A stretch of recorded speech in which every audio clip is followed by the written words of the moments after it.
Hello. I was just in Morocco last week and I wanted to come on here and just share with you some of the things that I experienced. The weather today is reminding me of Morocco, except fortunately I had a breeze there, but the temperature is about the same. What's the weather like where you are today? Is it warm? Today it's, I think I checked around 30 degrees Celsius, which is about 90 degrees Fahrenheit for those of you who are in the US. Hello, Tarla. Darla would have the same weather as me since you live close to me, but it's pretty warm here. But yeah, I always feel like it seems on Facebook like everyone's weather is the same. So what is your weather like where you are? You can tell me. So I went to Morocco last week on a trip that I'd earned with my company. It was definitely different experience than I have ever had before. Morocco is crazy busy. Wouldn't it be safe to be walking on the streets by yourself, especially as a woman? And there's motorcycles everywhere, and there's no rules for the road. Hello, Tracy. Tracy was with me. It was very crazy, very busy. We went to the market, and I don't know, I would have no idea how to get around in there. It was just, I don't know, they had like no order, just, I don't know, they're just not neatly arranged in nice streets. Hello, Dawn. So, yeah, it was pretty crazy and very different. We got to ride camels, which was a lot of fun, actually. I wasn't sure how that would turn out. And amazing enough, we put, well, actually, some of the guys there had some scars we had scars that they tied around our heads. And that actually keeps you cool from the sun, which is actually very nice because that was probably the hottest part because a lot of the time we were in the shade. But the reason that I was there is my company, we make jewelry that has interlayers from around the world, and one of the places is Morocco. So we were visiting artisans that make this interlayer here, so we got to go and check that out, which was pretty cool to see what they were doing. But the lady that does the yes, Tracy says you had to watch out for the donkeys. Yes, you also had to watch out for the donkeys and motorcycles. Yep. A lot of the streets were kind of too narrow for vehicles, and yeah, you definitely still have to watch out for those because there's not much room for people and vehicles on there.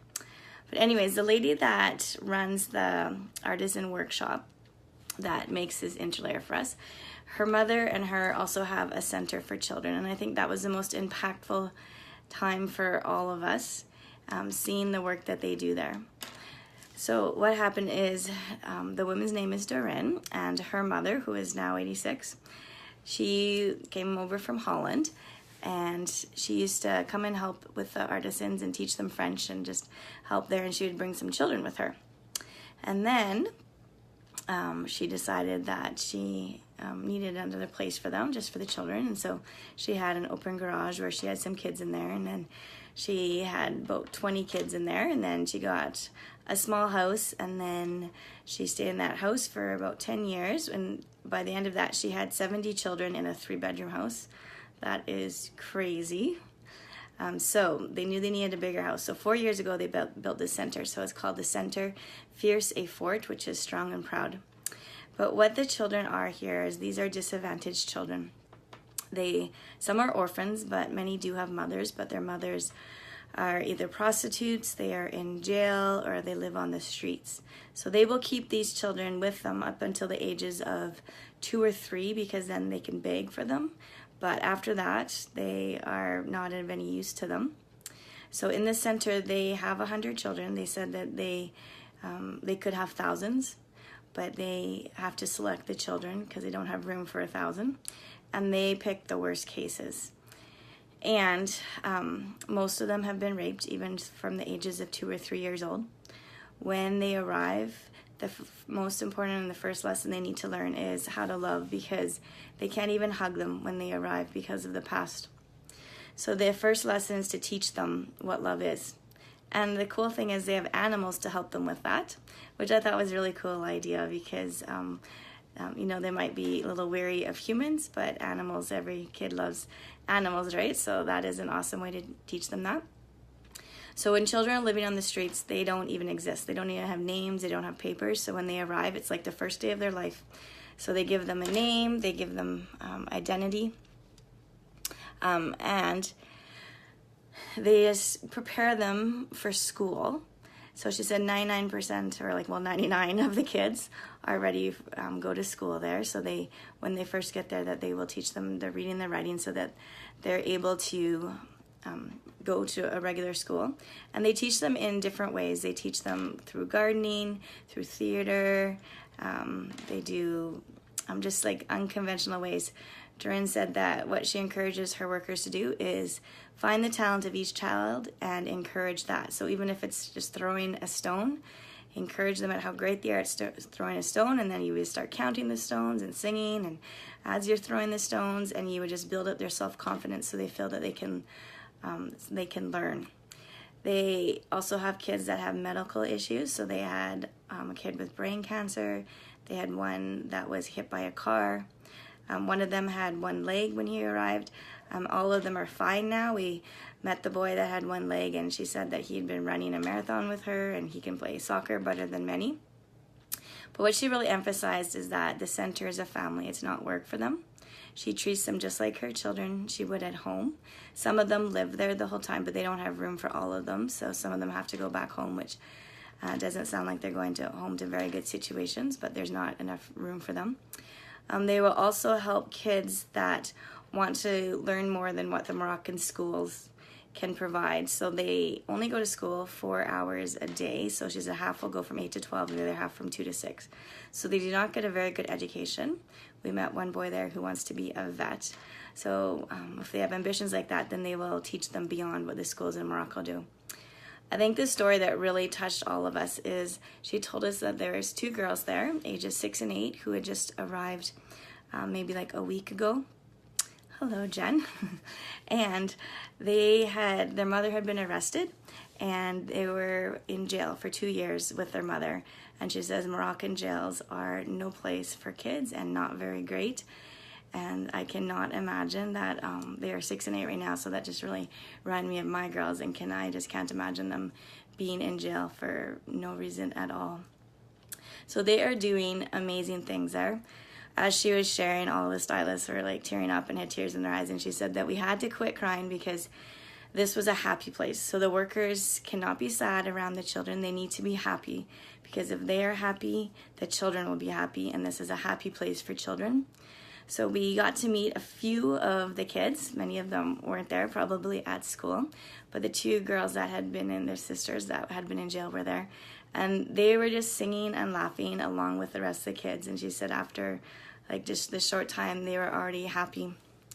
And it's just amazing to see what this woman and her mother and the workers that they have hired are doing for these children, just giving them hope. And it's just so sad to think that children are allowed to live on the streets. So as a company, of course, we needed to do something about this. We needed to support. The center is totally run by private donations. So we actually had the privilege of being able to bring some art supplies and socks as the things that they had asked for. So we were able to donate that. But we wanted to do more. So each month, my company has a Do Good box with some exclusive jewelry. And we normally support 6 different initiatives with our Do Good box. And this time, we want to support this center, the Centre Fiers in Fort. So every box sold will go, and part of it will be helping the center and helping these children, and providing they need paid salary for their educators, and just of course providing for the needs of the children there. And this is a very unique way of being able to support them, because in our jewelry there is actually artwork from these children. So this is one of the things that is in here. So this is a bracelet. They asked children to make some hand-crafted cards. They did some artwork. They just told them to do whatever they wanted, and then our designer put different pieces together. And so this is actually artwork from these children. So it is a great reminder. I love they have included, this is part of one of the kids' names, and I love that, because knowing that they didn't have names before, that they didn't have identity, and that now they have identity and now they have hope. It's just a great reminder of what they are doing there. Also in the box, they get this really cool bracelet with some cool designs, and this beaded bracelet that also has a little bit of the interlayer on it. This set is $59.95 Canadian, $44.95 US. You can also have the option to purchase earrings and necklaces with this interlayer as well. So if you would like more info on this, just comment info, private message me. Our company has a goal to make this the highest box, like the highest number of boxes that we have ever sold, because we just really want to help these children and support Durin and the work that she is doing there. This is very, yes, Dawn and Jolene love it and excited to get theirs. This is such a great, even like a gift for someone, to be able to tell them the story, be able to tell them that they are wearing artwork of children who didn't know how to love and now have love in their life and now have some hope. It is a great reminder. Also in the comments, I'll put the website where you can go and check out the center, because you can donate right to the center as well, because I know that Durin would appreciate it. But I just know that here in Canada and the US, we can help these children in Morocco. And sometimes we hear these stories and we think, what can we do? We can't, like, what are we doing way over here? And I know I don't want my visit over there to not make an impact. So here is an opportunity to make an impact and do some good. So I'd love to tell you more about it. So feel free to ask any questions. Feel free to share this video, comment on this video. When you comment on this video, that pushes it up into other people's news feeds and it gets seen. So I just ask you to help us in supporting these children and supporting this woman who has finally given these children some hope and some love. That's it. Thank you for watching.